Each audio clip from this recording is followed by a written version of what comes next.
Naghain ng petisyon si dating Congressman Zaldico sa Korte Suprema para hilinging pigilan ang paglilitis sa Sandigan Bayan ng mga kaso laban sa kanya. Batay sa petisyong may petsang January 15, nasa Stockholm, Sweden siya noon. Balitang hatid si Joseph Morong, exclusive.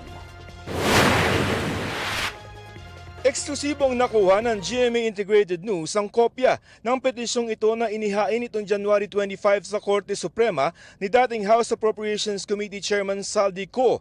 Dito nakasaad na nasa Stockholm, Sweden si Ko noong January 15. Nakalakip sa petisyon ni Ko ang isang apostil o notaryo galing sa munisipalidad ng Nacka sa Stockholm sa bansang Sweden. Pinirmahan ito noong January 15, 2026 ng Notary Public na si Beatrice Gustafsson. Sa sertipikasyon, sinabi ni Gustafsson na personal na humarap sa kanya si Ko.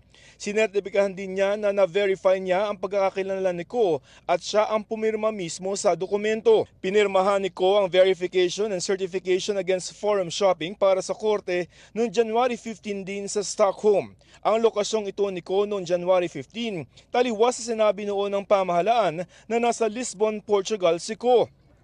Pinaghahanap ng gobyerno si Ko dahil sa inisyong arrest warrant ng Sandigan Bayan dahil sa kasang graft at malversation dahil sa maanumalyang flood control project sa Nawan Oriental, Mindoro.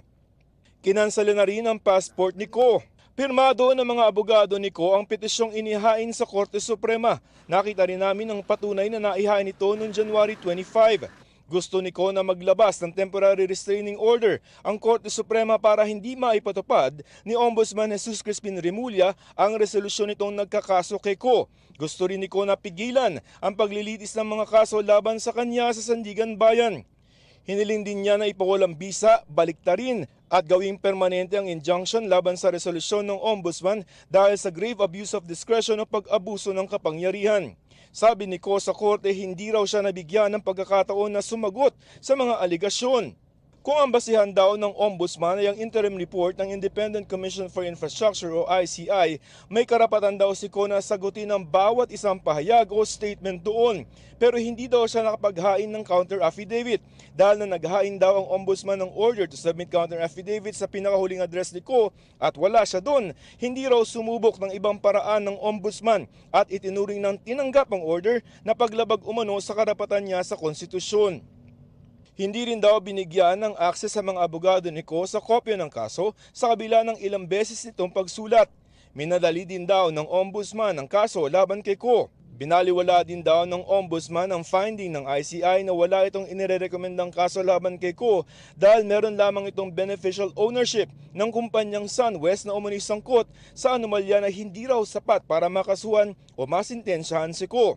Nanindigan si Ko na walang ebidensya na nagpapakita na sangkot siya sa sabwatan o conspiracy.